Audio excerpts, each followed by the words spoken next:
Hello. It is a regular Tuesday night, and we're here for some true crime. As everyone is coming in, I just want to say that I've been very grateful for all of you behind the scenes that have been helping and keeping things going. It's always difficult to transition from live trial every single day back to our regular schedule. And I do really appreciate everybody's patience while we had to reorganize things all back again. We had a great night last night in the Discord for those members and participants. We had a Monday movie night that was really kind of cool. And it was nice to have some people there and just to chill and celebrate as we all calm down. There is so much going on in true crime, and we are covering like dozens of cases. I always throw the number 23 out there. It seems to be like I can never get below 23. I mean, I was for a whole 48 hours after Karen Reed's verdict.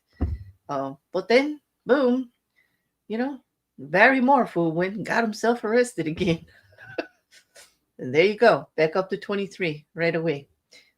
That's a case I covered, one of the very first cases I've talked about out here on YouTube.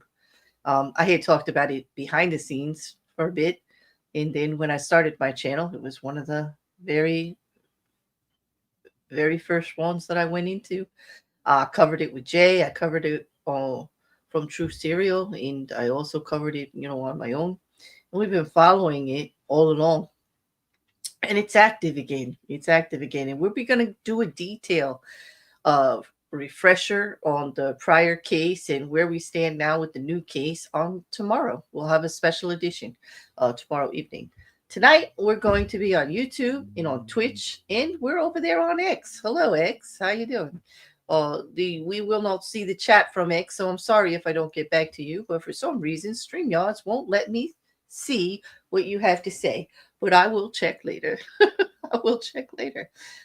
Thank you, Shill, for being over in Twitch. And hello, Mrs. Cassandra. Thank you for being here to moderate for YouTube. Tonight, we have two cases out of Idaho. We're going to travel to Idaho all in one shot. And both, I should say, both cases involve the Idaho Four. The university students who lost their lives several years ago in Idaho. And we have two cases. One, Idaho versus Bryan Kohberger for the murder of those four students. And then we have a civil case, Rebecca Scofield, Professor Rebecca Scofield versus Ashley Guillard, the TikTok sidekick. And both of these cases have had some movement. So that's why we're going to cover them.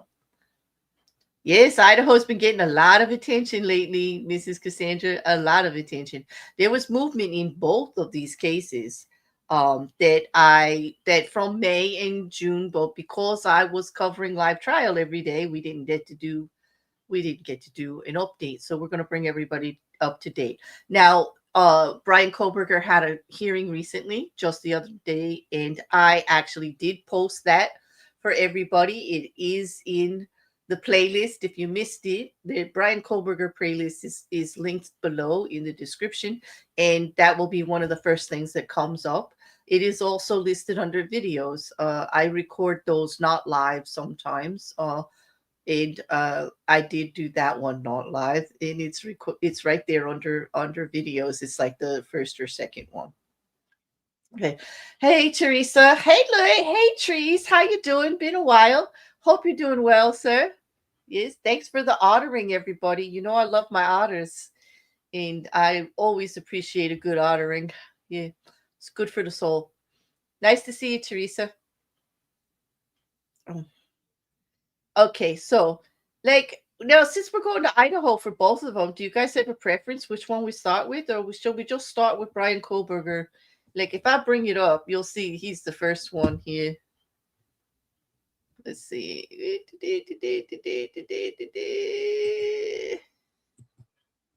He's the first one here. Yeah. Isn't that like a lovely crew? I mean, I do love Rebecca Scofield's smile. And I give you a little precursor here, little peek behind the curtain. She got something to smile about right now. Yeah. And yeah. Well, anyway, let's start with Kohlberger. Okay. So basically, oh, what they're accused of? Okay. Okay, Teresa, let me bring you up to date. Okay. That's Bryan Kohberger. He is currently been indicted in Idaho for the murders of the 4 university students. And, and this case has been going on for quite some time. And they just had a hearing on June 18th. Okay. Let's oh let me get my notes up to date here. So basically, um the judge in this case is uh Stephen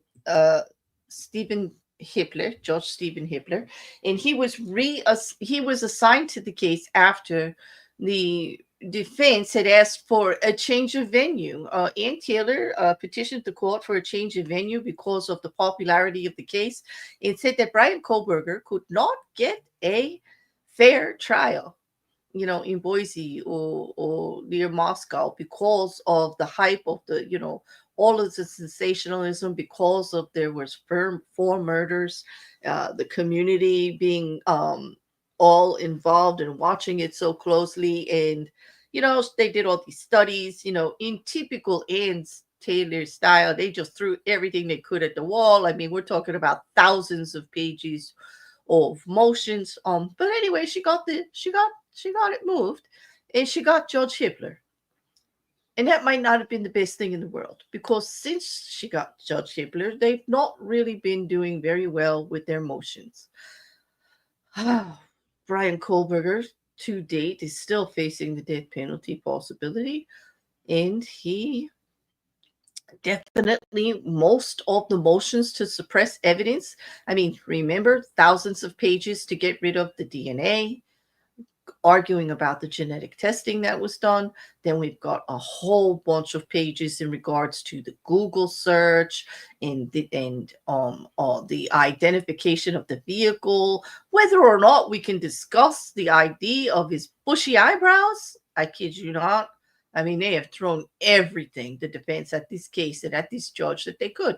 And this judge, well, most of these is regards to the evidence. It's all coming in. No Google search, all of it. All of it is coming in so far. Nothing's been held back out. And the judge was a little bit testy about them trying to throw out the original warrant and all, based on some sentences that were not disclosed or something. It was really just semantics, and it really wasn't a technical issue or any kind of misconduct at all. They were actually picking in how the actual law enforcement dictated the warrants, like what words they used and all. It was pretty ridiculous. I mean, trying to find anything they could. Now, that's a good defense attorney. I mean, wouldn't we all want a defense attorney like that on our side if we were accused of anything? I surely would.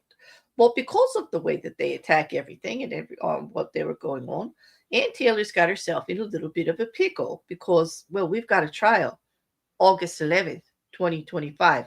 Now it's been moved. It's coming up. It's like what, 6 weeks, 7 weeks away? Like, it's coming up. And she's still petitioning to get it continued because she don't have enough time to go through all the evidence and all of this.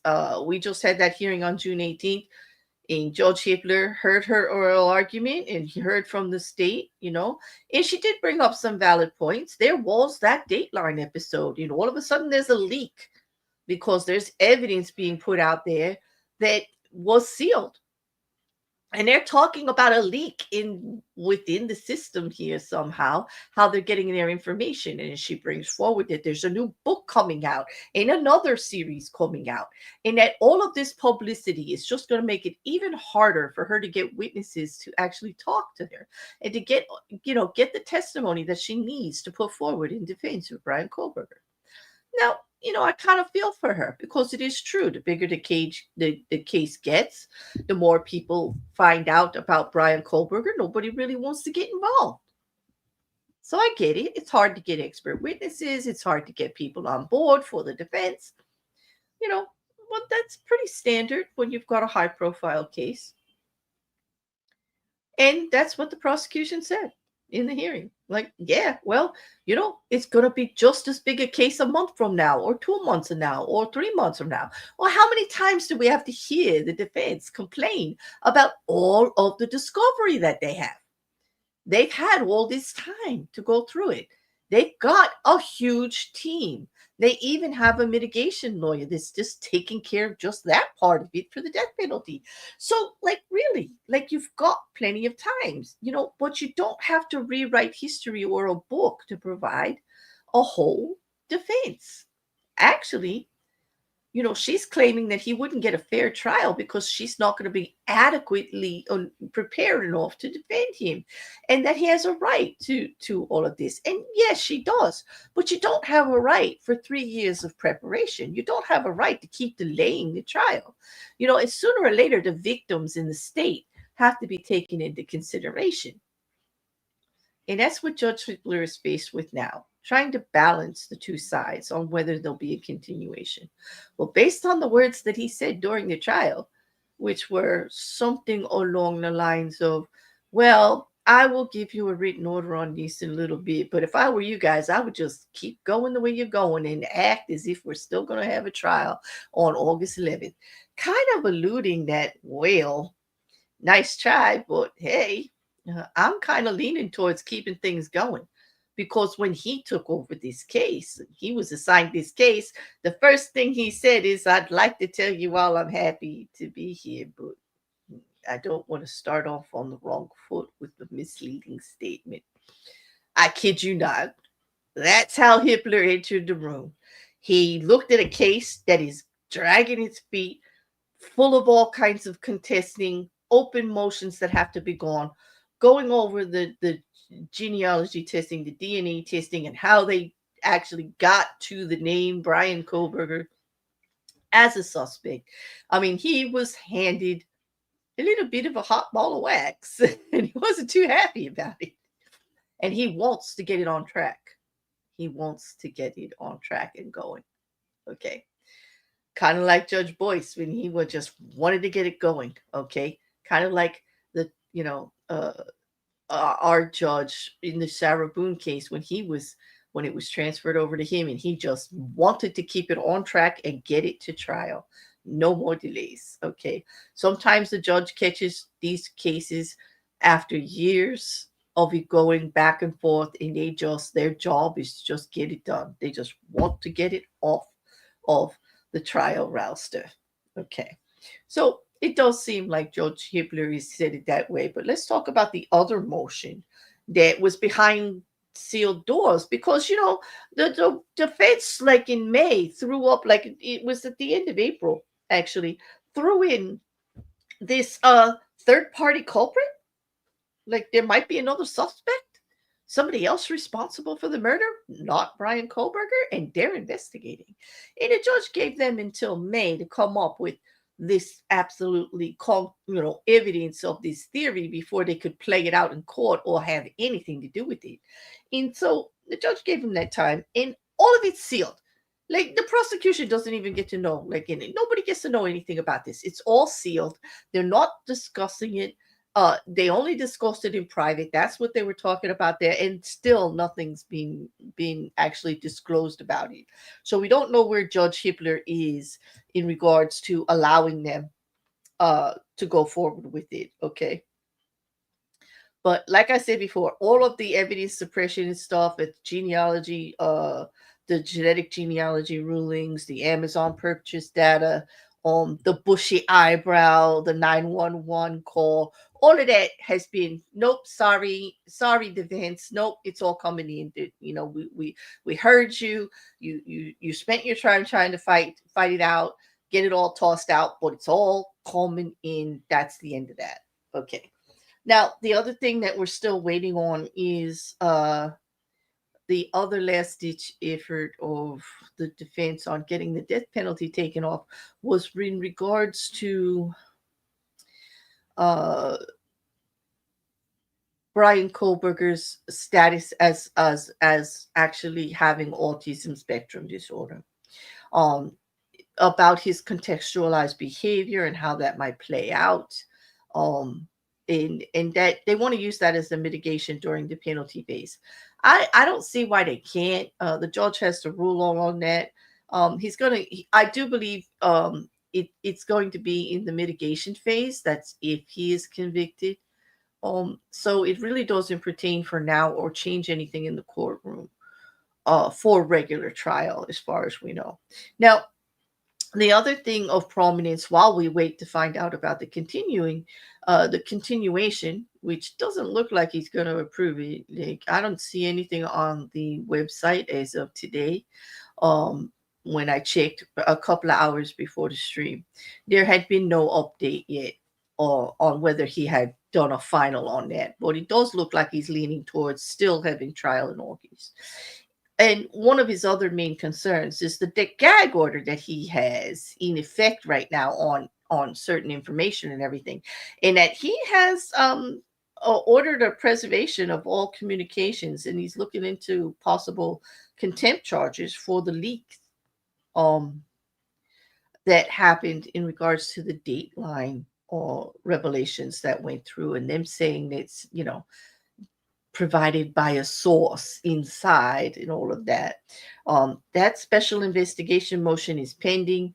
Judge Hippler was very upset with the knowledge that information of the case was being leaked out against his order. He finds it very disrespectful, and he's going to go to the ends of the earth to find out who it was and do whatever he has to make sure it doesn't happen again.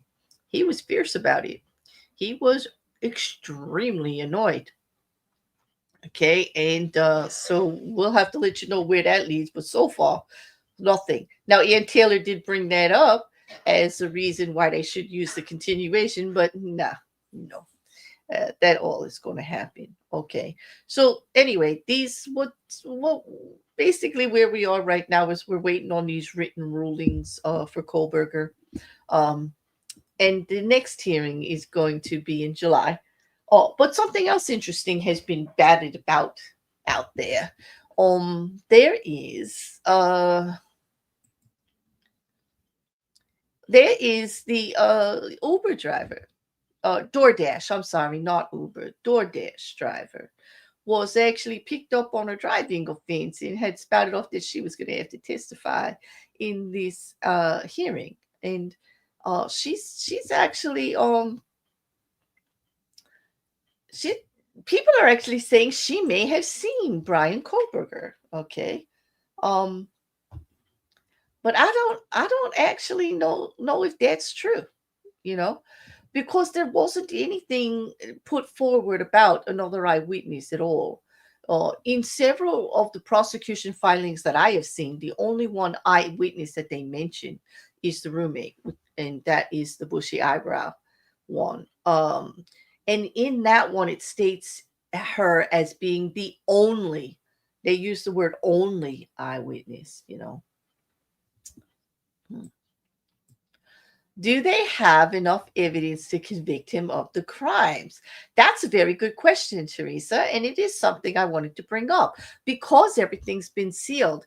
This is going to be a very interesting case to watch. And I do believe if it's public, we are going to do it live because we're going to find out about all the evidence just as the jury does. We don't know all of it at all. We only know the parts that they have put through, you know? That's it. So we don't know everything. What we do know does sound like a lot. They've got a lot of circumstantial evidence in regards to searching and stuff like that. They have his DNA on a sheath for the weapon, although they don't have the weapon, but they do have proof of him purchasing a weapon just like the one that is allegedly been used, and then actually looking to buy another one after the crime. Which would make sense if you really liked it and you had to ditch the first one. Um, you know, they do have quite quite a bit of evidence, and they have a long witness list. The witness list was sealed. Uh, Before they were sealed last year, I saw hundreds of people on it. Okay, but now they're all sealed, so I have no idea who's coming forward for the defense or the prosecution. But I would say it's going to be enticing because I can't answer that question, Teresa. We're not going to know until trial. So far, we do see a lot. They've got the identification of the vehicle. They have an eyewitness of someone who could or could not be Bryan Kohberger in the house. We have his cell phone off during his long night drives that he takes. Just really kind of, suspect that only during the period of time of the murder does the phone get turned off. We also have the identification of what is alleged to be the Elantra entering the vicinity of the home on video cam. That was just leaked recently. And that is part of the leak that Judge Hibbler is talking about. That video showing the Elantra casing the area over and over again and then turning right to the street where it is, like right on where the house is, heading right towards it at right before the murders, and then leaving really, really fast within the time window that the murders actually occurred is very suspect. And this is part of the information that Judge Hibbler was really upset about being out there. Now, so it is going to be quite an interesting case, And then we're going to have another hearing. I mean, I have to say, like, let me just put this back up. Judge Hibbler, see if I can make it bigger for you. There you go. Judge Hibbler never look at him holding his head. This is how he is during the hearings. He is really wants to get this case moving forward. But he's being fair to the defense and he's hearing all of the motions. I mean, he did deny them for having a Frank's hearing, or we're hearing on a Frank's hearing on some of the evidence about the warrant and everything. Like he was like, this is getting ridiculous. No, I can read what you wrote and I'll judge it on that. Not bringing you in to just put it out in the public all over and waste the court's time in an open hearing when I can read your motion and decide. So he didn't want to do that. And he's been handling everything, one by one. I can't wait for the next ones to come out because I want to hear about this possible other perpetrator. Now, we all knew, one thing we do know, okay, is that there was other DNA found in the house. There was DNA on a railing, okay, that was found, male DNA, and then there was a glove outside in the yard that had male DNA on it.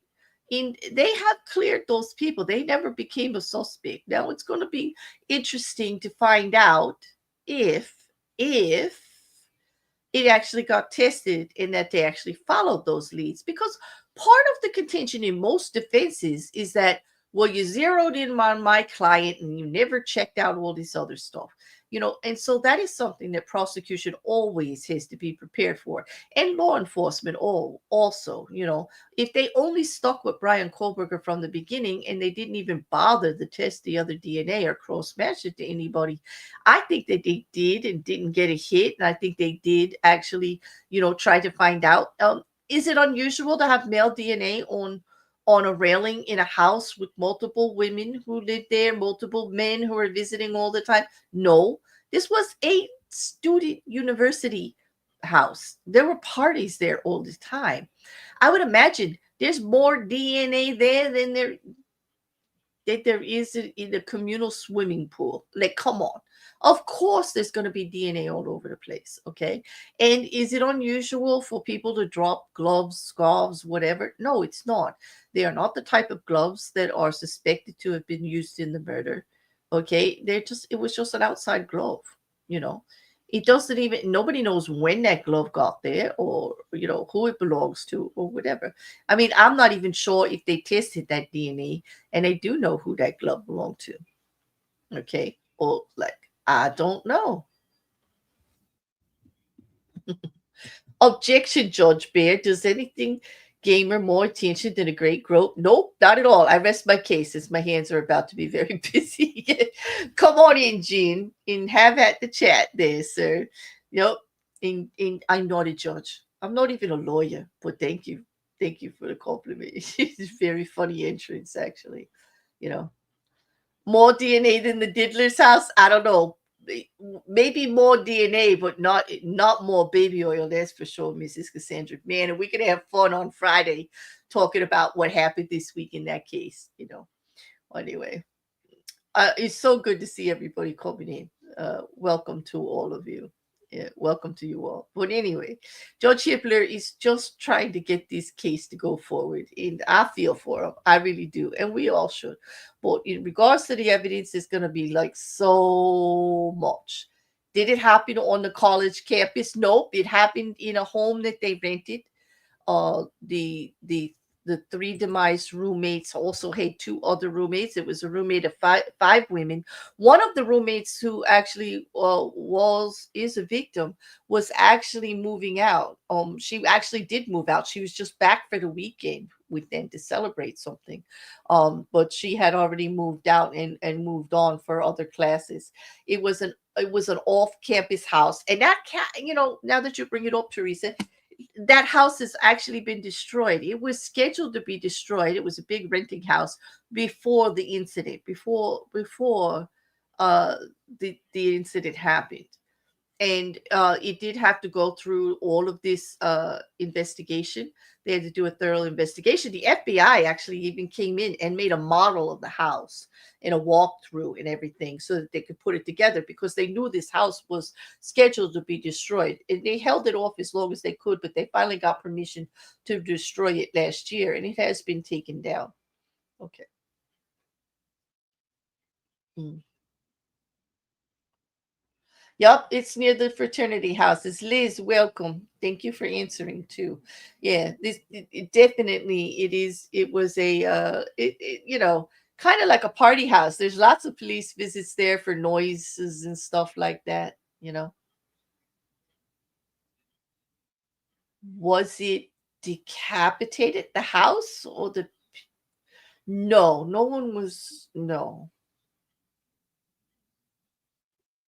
Yeah, never apologize for questions. We want to help everybody understand what's going on. I just don't understand the decapitated part. But it was bulldozed. I'll tell you that if you're talking about the house. Um,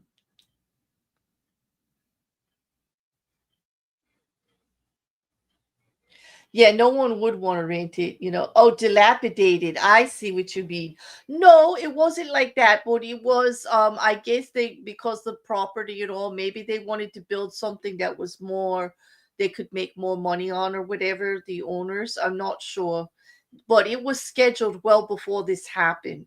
So they didn't schedule it because of what happened, but it does make sense. Liz is right. Who would want to rent there after this? It's okay. Don't worry about it, Teresa. I just didn't know if you were talking about the victims, like, because no, there were multiple stab wounds, but no one was decapitated. Um, but no, it wasn't dilapidated either. It was just scheduled to go down. I mean, it was a party house. It probably wasn't in the best of shape and everything, but it looked to be in pretty decent. Let me just pull it back. I think I have a picture of the house in the one before this. You could see the house there. It was a pretty decent house. You know, it just they just wanted to put something probably with more units in it to make sure that they could uh get the value out of the property that they could. And believe me, we all have problems with spell check. Like, I get that. And autocorrect is always making me sound like a darn idiot. It really is. Yeah. Well, and all right. So as we wait for George Shipler to make his decision, that's about it on Bryan Kohberger, unless you guys have other questions. Like I said, the hearing itself, if you want to in Taylor's arguments in the prosecution's response, it is linked in the playlist below. It'll be the one before this one, right under this one. As far as this one, I mean this stream, for in the playlist. well, it does go on for a bit.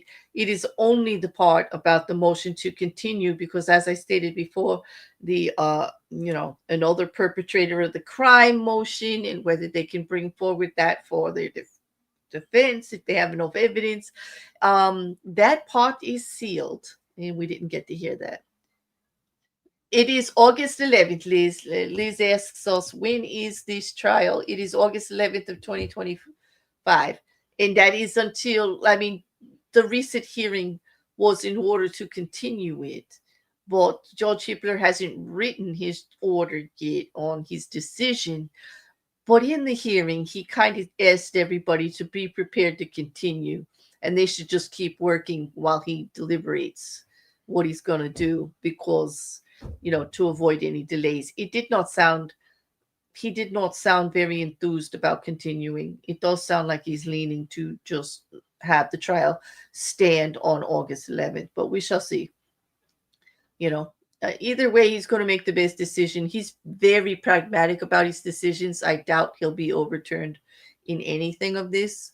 He's very cautious and he dots all his I's and crosses all his T's, and he just doesn't want any more delays. And I don't blame him. Like when you look at how long the case has been pending, um, they definitely have had time. They've definitely had time, and they don't. It's not a single lawyer; it's a whole team. You know. And our next hearing, like I said, will be in July. They have a hearing once a month. So we have a pretrial conference and we have a status hearing, a motion hearing in July.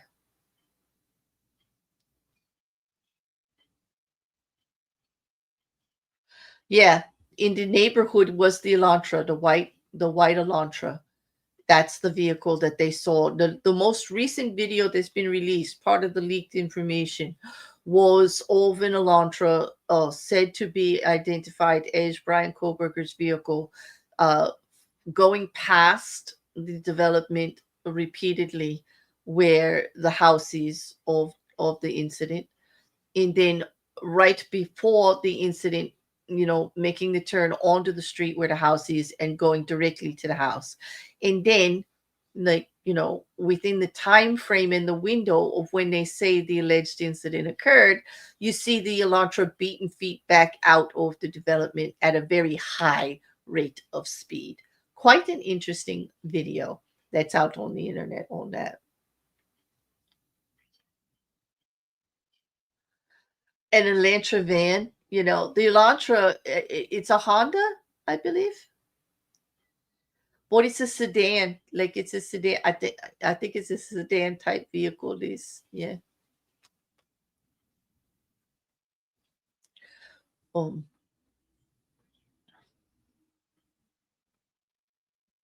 Okay, I think we're going to move on to the next one. Let's just see. If there's no more questions, I'm going to head on over to the very interesting. Yeah, Elantra is Hyundai. Yes. Oh, not Honda, Hyundai. You're right, Jean. I'm saying it wrong. Yes, you're right. Two different car companies. Uh, Jean is correct here. Thank you, Jean. I didn't realize I said the other word. Thanks. Okay, so now here we have Ashley Guillard and Rebecca Scofield. All right. Professor Rebecca Scofield ended up suing Ashley Guillard, the TikTok psychic, because she just wouldn't stop. She was accusing this professor, who has absolutely nothing to do with this case, over and over again, making money on TikTok, saying that her psychic abilities and her spirit guides, told her that it was all Rebecca Scofield. She made up that she was having an affair. She made up all of this stuff and she just doubled down on it. She wouldn't stop, even after law enforcement got involved and actually issued a statement that said Rebecca Scofield had nothing to do with it. She was cleared. She did not have any classes with these people. She's completely clear. She wasn't even in the area at the time of the incident.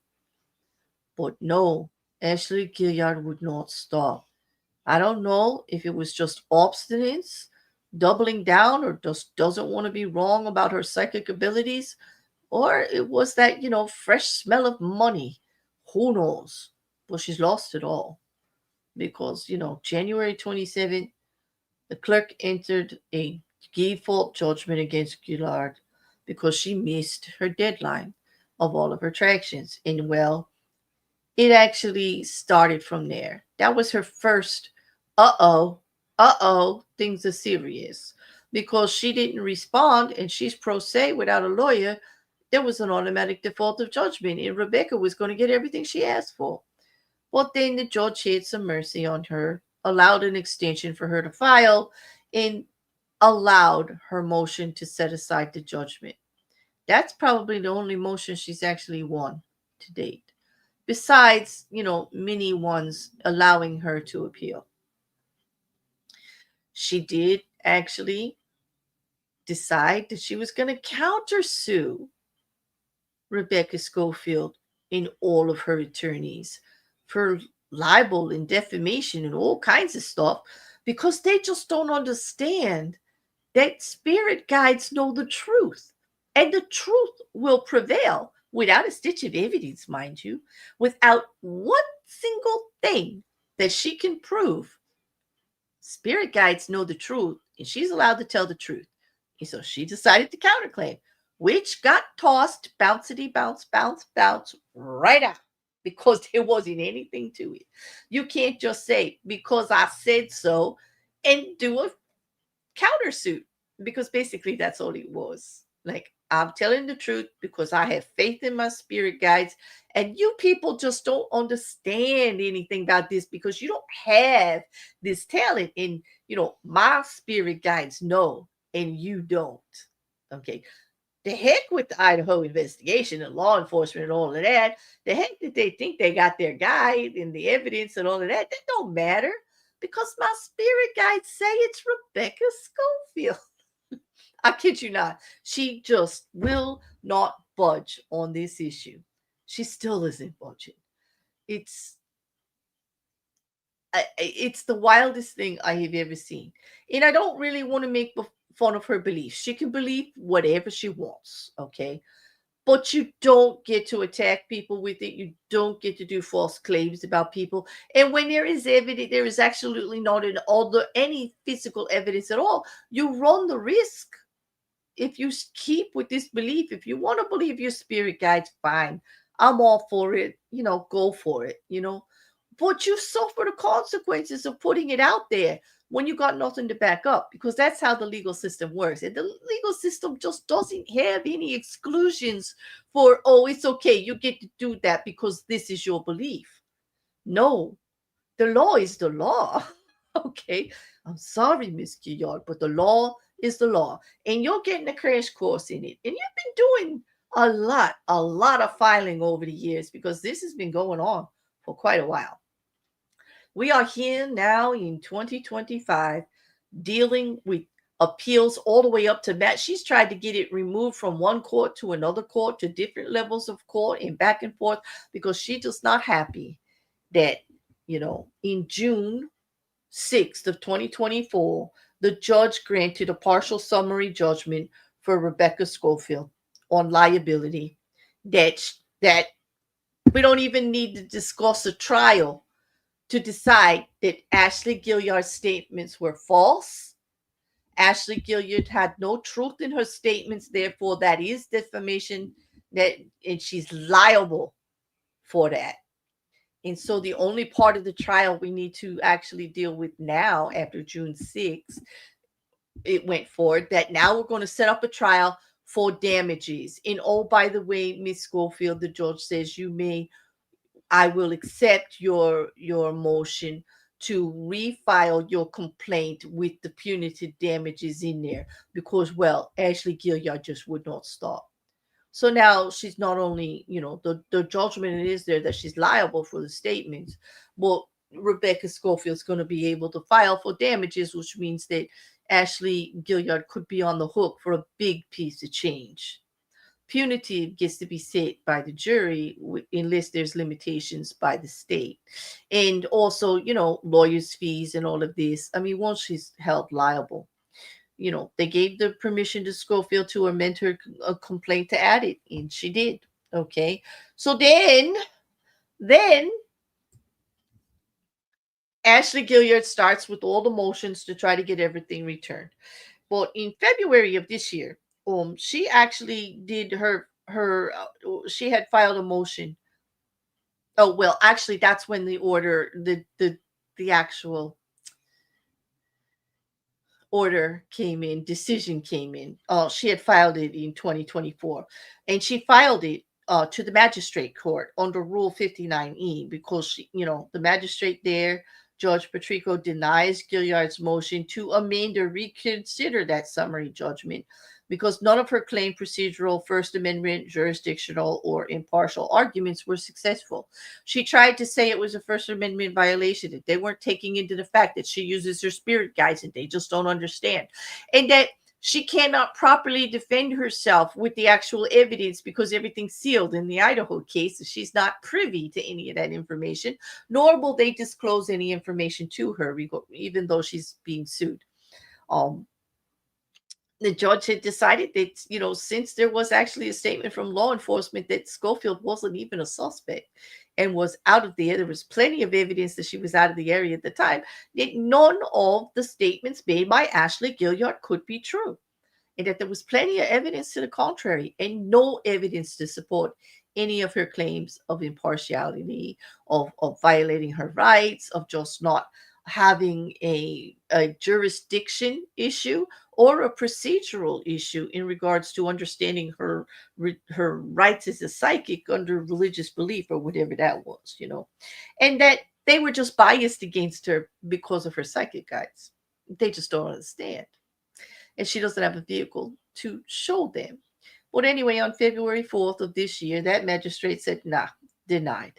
So then she files again under Rule 60B because she wants it all reconsidered. Okay.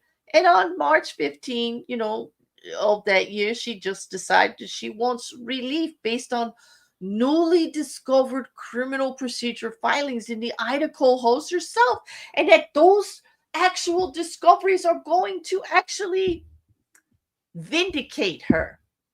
And what she's talking about here is because at that point, the defense in the Idaho Bryan Kohberger case started bringing up a third party culprit. Yeah, another perpetrator. So Scofield, in this case, Scofield is not. Okay, she's been cleared already by law enforcement. It is very unlikely that she is party to any of the sealed documents in the Idaho case against Bryan Kohberger. It is extremely unlikely. She has been publicly cleared. Now, she wasn't even in the area. She's been publicly cleared. But Ashley Guillard finds this little bit of information and decides this is great for her.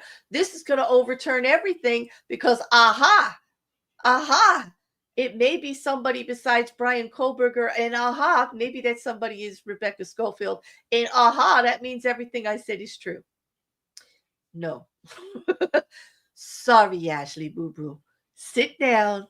Nope. The court came through just recently and said, nice try. No, no, no, no, no, no, no, no. They said it like repeatedly. Okay. The magistrate judge again denies the motion. Evidence does not change the deposition of the case. Any evidence in the Bryan Kohberger case does not vindicate you for anything that you have said against Rebecca Scofield, because Rebecca Scofield is not named in the Idaho case. Nice try. Nothing suggests the defendant's statement about the plaintiff were true. Not a single thing. This judge went on. Oh, it was good. It was good. Oh, on that.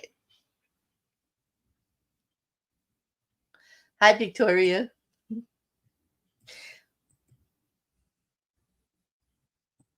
Oh, I missed this, Liz. Is the death penalty still on the table or not? It's okay, Liz. It is on the table. We're still talking Idaho, so I don't mind. It's fine. I'm sorry I missed the question. But yeah, it's still on the table as far as I know. That's why they have mitigation attorneys working with Bryan Kohberger, and it is a big part of the case. And they keep, and that is also something that Ann Taylor mentions in every time she tries to get a continuation. It is so important to have all the evidence because after all, this is a life or death penalty case for Bryan Kohberger, and we need to be extra, extra, extra, extra careful. You know, so she keeps bringing it up. So that's how I know it. Like it's still on there. It's still on. It didn't get dismissed. All right. So Ashley Guillard, let me just bring up. Um,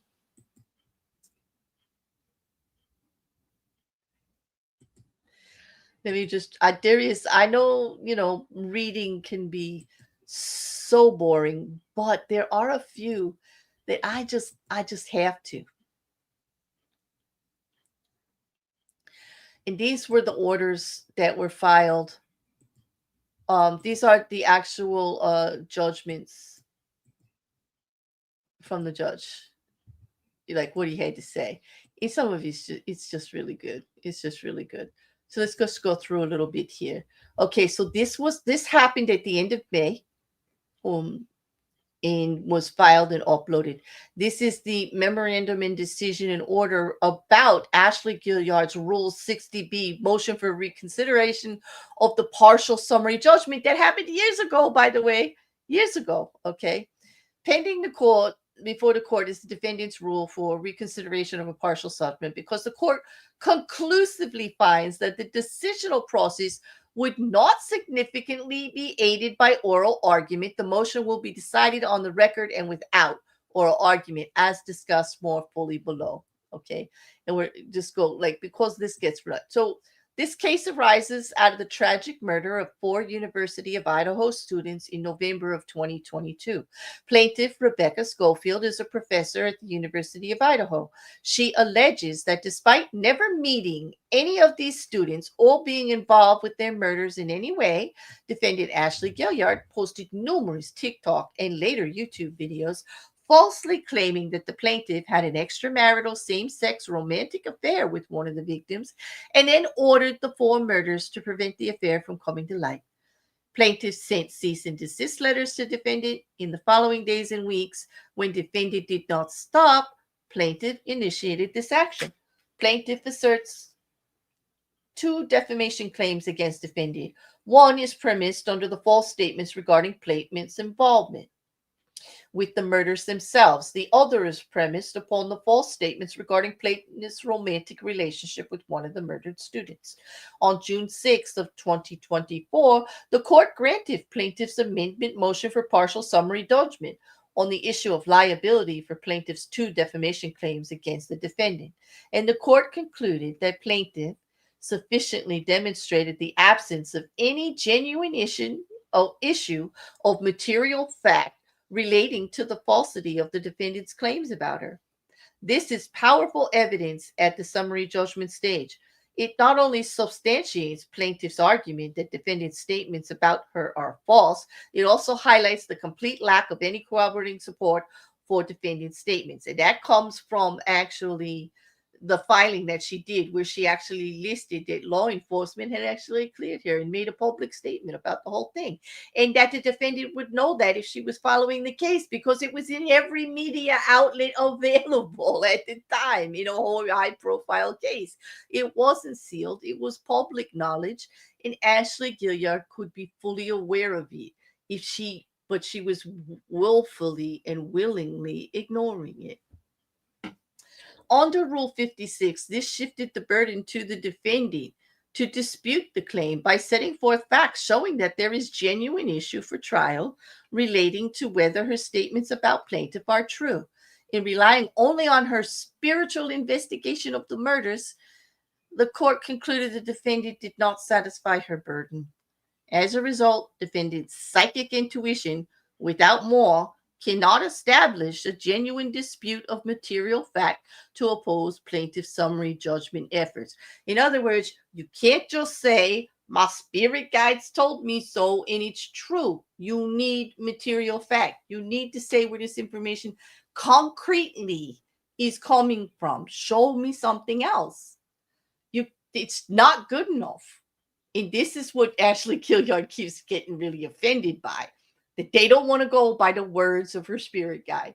They don't understand how this works in the spiritual realm or whatever. You know what? In a court of law, they don't have to, Ashley. Sorry. I understand that's a little hard to take. There's no way to argue this legally. There's just not. They're just not. You can't just say it because somebody told you. Otherwise, I could say, well, my sister Sue told me this and I believe it. So therefore, you can't sue me. I can talk all the smack I want about you, damage your career, cause you money, ruin your business. Yes, I can. Because, well, my sister Sue told me, and I believe my sister Sue. I have strong conviction that my sister Sue knows what she's talking about. That don't hold up legally anywhere. And that's the argument that Ashley Guillard is trying to use, and it just doesn't work. Also on June 6th, the court granted plaintiff's motion for leave to amend complaint of the to add punitive damages. In permitting a claim for punitive damages, the court concluded that plaintiff established a reasonable likelihood of proving by clear and convincing evidence that defendant's conduct in accusing plaintiff of an affair with a student before ordering that student and 3 other students' murders was oppressive, fraudulent, malicious, and or outrageous. The extent of plaintiff's damages, if any, remains an issue for trial. Okay, so defendant then moved for reconsideration, alteration, or amendment. Now, she just wasn't happy about it. Defendant specifically argued that the MDO was based upon a manifest error of law or fact and should be amended to prevent manifest injustice and an impediment to justice due to the lack of judicial impartiality. In other words, the judge doesn't believe in my spirit guides, they're biased. Erroneously allows for excessive damages. They're treating me like I'm a nut job. Maybe because it's kind of a crazy argument. I don't know, something like that. These reasons, according to defendant, warranted the wholesale dismissal of the case under Rule 12, but the court disagreed and denied defendant's motion. In response to defendant's particular arguments, concluding that the MDO did not violate the First Amendment, the court has subject matter jurisdiction, properly resolved plaintiff's defamation claims, and had not violated defendant's right to fair tribunal.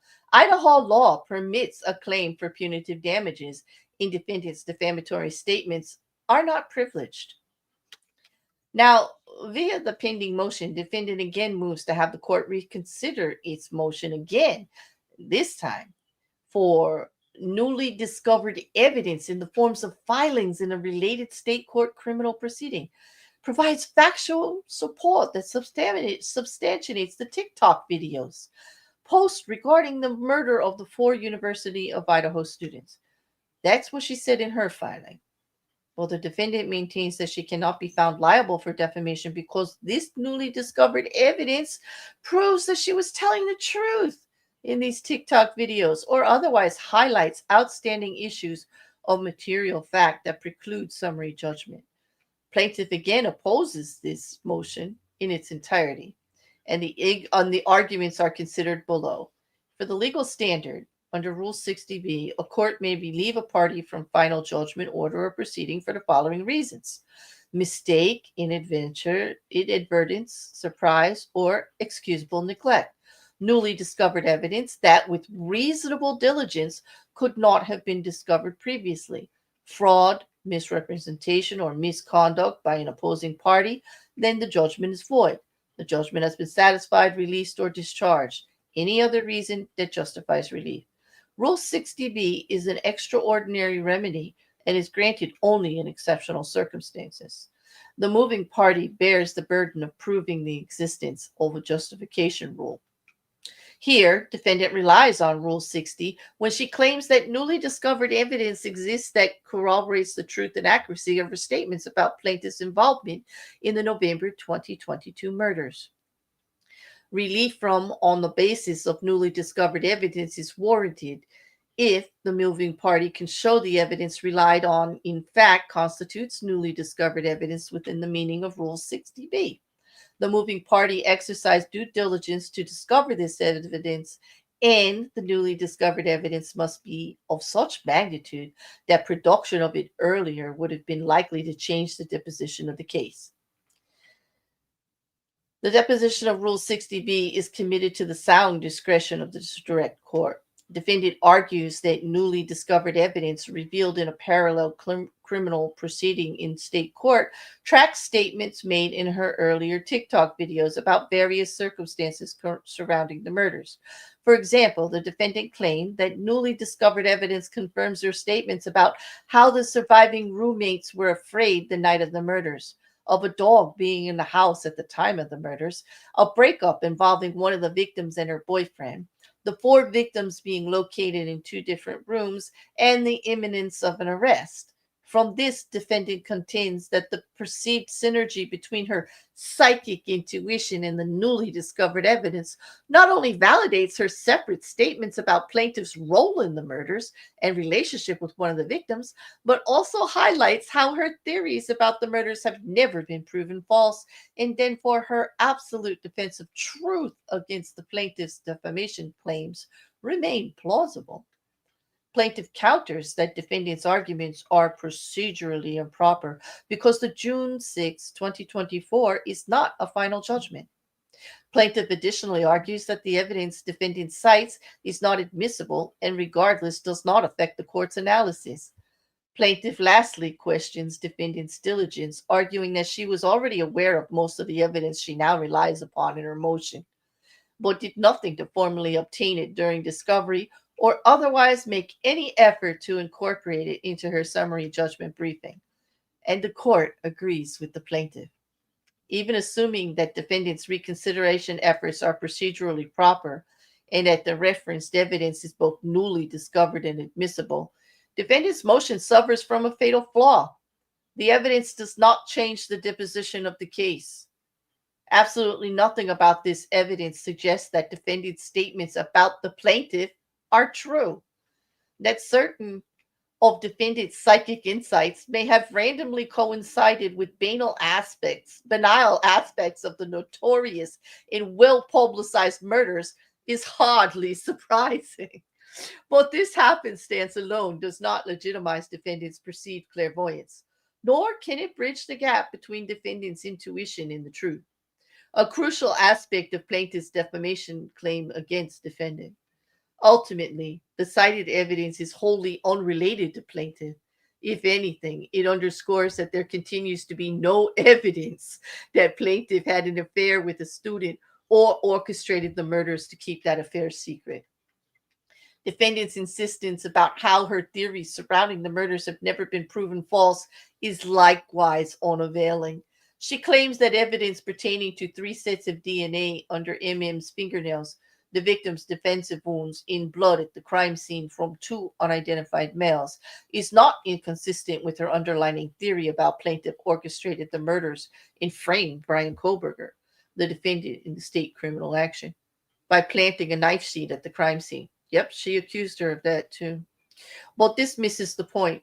As the court already stated, this case is not about whether Mr. Kohberger committed the murders.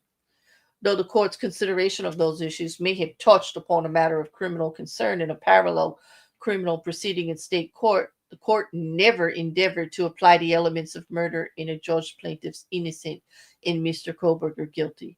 Rather, this case is about whether defendant defamed the plaintiff by repeatedly accusing plaintiff of an affair with a student before ordering that student's and 3 other students' murders. On that linchpin point, the court concluded that there is no genuine dispute as to any material fact that defendant did so, regardless of whether Mr. Kohberger or anyone else committed the murders. The evidence that defendant cites in support of her motion does not change this conclusion because there continues to be no corroborating support for defendant's statements about the plaintiff. For these reasons, defendant's motion is denied. Based on the foregoing, it's ordered that defendant's rule motion is denied, and the parties will get together to discuss trial dates. After doing so, on or before June 16, 2025, the parties shall file a joint status report, which they did, which I have for you. Hold on one sec. Okay. So, sorry to read, but that was good. That was good. I like reading the snark from the judge. Like the judge is getting a little annoyed, and you really can't blame them, can you? Mhm.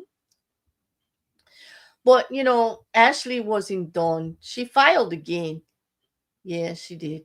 She did. Yeah, she wasn't done. So she filed again, and that also got denied. Well, I'm not going to read that one. It's I mean not very much of it anyway, just a little bit of it because I just have to. This one really gets me. Okay, this she actually filed objections to the magistrate's decision and order on May 30th. She was not happy about it at all, and so the judge had to address it again. Pending before the court is defendant Ashley Guillard's objection to the magistrate's decision from May 30th. And this is why we're going to object it. Plaintiff Rebecca Scofield initiated this. Like, that's just the history.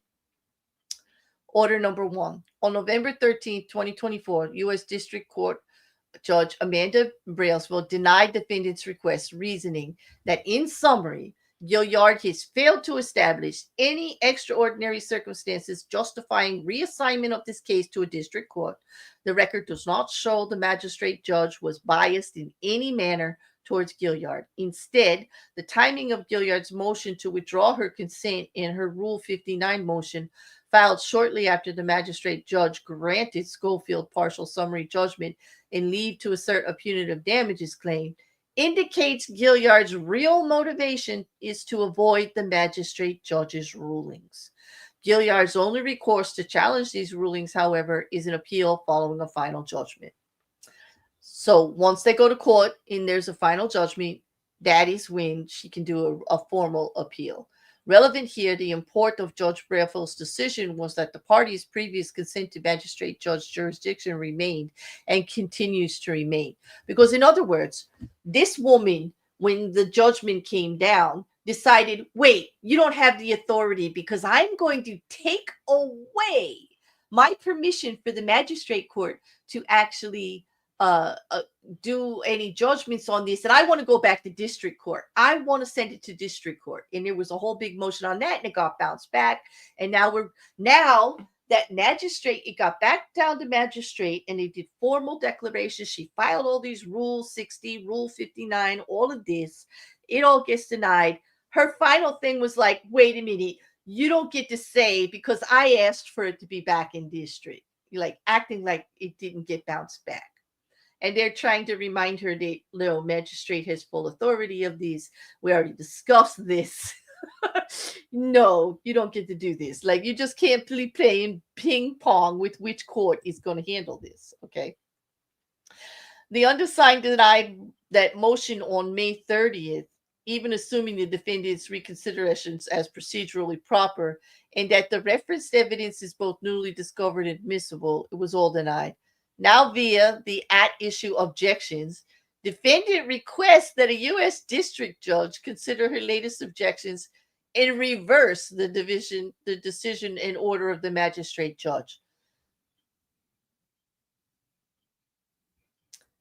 We deny the plaintiff's motion for summary judgment and deny the plaintiff's request for leave to amend the complaint to add punitives. She wants it all tossed out. Critically, however, this authority applies only to 2 matters. Referred to a U.S. magistrate judge by a U.S. district judge pursuant to 28 U.S.C. Because the undersigned's jurisdiction was consented to upfront by the parties pursuant to Federal Rule of Civil Procedure 73 and 28, and this is not in action referred to the undersigned by a U.S. district judge, defendant's referenced authority is inapplicable, and defendant may not engage in what amounts to be an appeal of the undersigned's May 30th objection decision. to a U.S. She cannot send it to a U.S. district judge. Rather, the following the consent of the parties, an aggrieved party may appeal directly to the appropriate United States Court of Appeals from the judgment of the magistrate judge in the same manner as an appeal from any other judgment of a district court. In closing, if Guillard disagrees with the magistrate judge's rulings, the proper method to challenge them is by appealing. In this case, Guillard must file that appeal with the Ninth Circuit once the judgment is filed. This is they are reminding her she was already told about this. Okay. An appeal from a judgment entered by the United States magistrate judge will be directed directly to the United States Court of Appeals for the Ninth Circuit in the same manner as an appeal for any other judgment. They're just reminding her again, we told you how to do this. Defendant's objections are therefore procedurally improper. There is no opportunity to object to the undersigned order, short of an appeal to the Ninth Circuit. In this respect, defendant is directed to Rule 54 of the Federal Rules, entitled 2 of the Federal Rules of Appellate Procedure, additionally owning to the interlocutory nature of the undersigned's June 6, 2024, February 4, 2025, and May 30, 2025 decisions. Defendant is advised to consult 28 U.S.C. discussing how an order establishing liability but not damages is not a final order. Therefore, this is rejected. Because she's not following procedures. She's trying, I understand she's upset by the order. I do. And of course she wants to fight back. But you got to do it the right way, and you can only appeal. And you know what? You can't appeal till after the trial because they have decided that you get a summary judgment. And now there's going to be a trial on how much that's going to be. And until that's a final judgment, you don't get to appeal. And you don't get to keep trying to say it's the district court or the magistrate court and back and forth. Like, they're done with that with you, okay? That has been cited. You have lost. Now what we have, now what we have is what the judge asked for on May 30th. We have the joint status report, and this is lovely. This is lovely because now, based on this, there will be a 4-day trial on damages in February 2026, in March 2026. They still have to come up with the date. But we've got a docket. Like, we have a time period to finally put this to rest. But that's going to be the purpose of just scheduling what the damages amount, how much Rebecca Scofield will be awarded. And here's the clincher. For the Judicial Settlement Conference, the parties do not have a mutual interest in participating in Judicial Settlement Conference. As stated in the parties' last joint status report, Plaintiff Rebecca Scofield is agreeable to participate in a judicial settlement, but defendant Ashley Guillard, however, is not. She wants the trial. She doesn't want to go into a settlement conference. She does not want to have amount set by the jurisdiction. She wants the trial. So there we go. So that concludes my actual update on Rebecca Scofield's case against Ashley Guillard. Mippet, I love these judges too. They're trying so hard because, she is representing herself. And even as I read in the motions, right, and in the orders, they're actually telling her like why she can't do it this way and what she needs to do about it. But she just keeps going around and round in a circle. She doesn't want to believe anything they say. And that thing about the evidence, none of it is about Rebecca Scofield. Why does she think that because she said there was a dog in the house and now the evidence says there was a dog in the house, that doesn't mean her spirit guides had everything's true about Rebecca Scofield. There's not a scrap of evidence that anything she said about Rebecca Scofield had anything to do with this case. And she refuses to acknowledge it. I mean, her filings are desperate. They really are. Yep. Yep, they are done playing. I get it. I get it. And now it's going all the way. And now that she's done all this and called the judge biased and did all this filing again, it took it to a higher another court, tried to overturn everything, and it has to go back to that same judge. Like, good luck. And that judge extended timelines for her, gave her more time, tried to give her like a helping hand as far as extenuating things, trying to delay things a little bit so she could get her stuff together. And she's just really just not seeing it, and then just went and just tried to piss them all off anyway. It is such a waste. I don't know where she has the money to keep filing all of this. It's not cheap. And she's doing it all on her own. She did take a sabbatical out of the country for a little while. um her her TikTok channel is still active.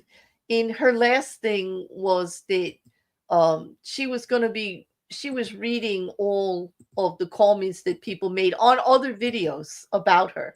So I don't know if she'll even know I exist. I'm too small probably for her to even know I'm out here.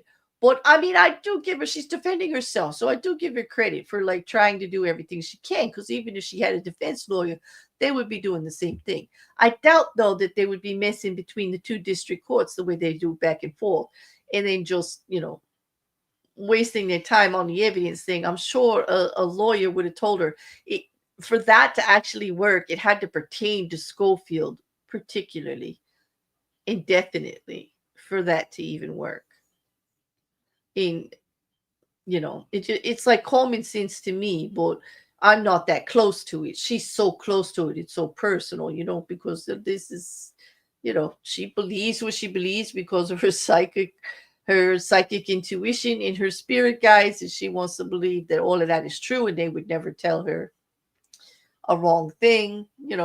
I mean, maybe it was a April Fool's joke. Maybe they were having fun. I don't know, but they definitely put her down the wrong path if she really believes this, because there's nothing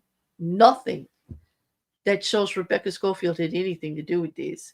And she's going to have to face the consequences of those words did cause damage to Rebecca Schofield as a tenured professor at the university. No, I don't even think she was tenured yet. Like, she's respected, but the rumor about an affair with a student could damage her career and damage her ability for tenure. Absolutely. In it just bringing her into a case that had nothing to do with her, a high profile case, bringing her into the media, violating her privacy. All of these very damaging. And there's accountability for that. I believe what you want to believe, but your beliefs don't give you the right to damage others. What's that saying? My rights end where yours begin. There has to be a balance. You don't get to do whatever you want under freedom of speech or freedom of belief in religion. Not in the law, not when it causes harm to another. And here in America, one of the most litigious states ever, countries ever, Rebecca Schofield has every right to get every penny she can out of you. And I'm sure whatever you made on TikTok is gone by now. And I kind of feel for you because you got yourself in a pickle here. And why you don't want to do the judicial settlement? Well, I guess it's because of the money. Like, why you're gonna just take that last ditch effort that they're gonna say you only owe her $1 because they've already said you're guilty. Now they just gotta say how much you gotta pay. Anyway, that's it for this case. This is just a visit to Idaho was quite interesting for tonight. Don't you agree? I have one other thing for you. For those that like to read, this site I found has all of the actual orders that the judges did. And maybe you had said you yourself, you kind of like these judges having fun. So if you'd like to read the rest of it, or the history of just their orders through the climbing of the denials here back and forth, there's a site that puts them all together. Well, on that, I'm kind of done for the night, ladies and gentlemen. Let me just check for any more questions on either case. I'll take questions on either case because like they're both in Idaho and they are related. Yeah, they are definitely related. So good to see you, Jasper.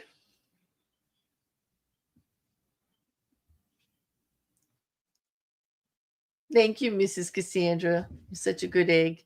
But on that, okay, if you guys don't have any more questions on this, I'm going to say, well, I will see you tomorrow for Suzanne Morphew. Barry Morphew got arrested. I'm going to do another update on that case, talking about the previous case that was dismissed and what is going on with the new one, the new indictment, copies of going over the indictment and what new evidence they have found and how they're going to be setting everything up for trial with a new district attorney and actually putting this cold case to rest and moving forward. So on that, everybody have a good night. If you're on wherever you are on Twitch or YouTube or even on X, hope to hear from you. Don't forget to like, share, and please hit the comment section with anything you think of later, in regards to this case or any of the many cases that we are covering, or even if we're not covering a case and you want me to check it out or anything in general. I love the interaction. That's why I do this. And it just goes a long way to keep me out here talking to you on a regular basis. So we will see you soon. Have a great night, everybody. Happy True Crime Tuesday. And I'll see you tomorrow for more.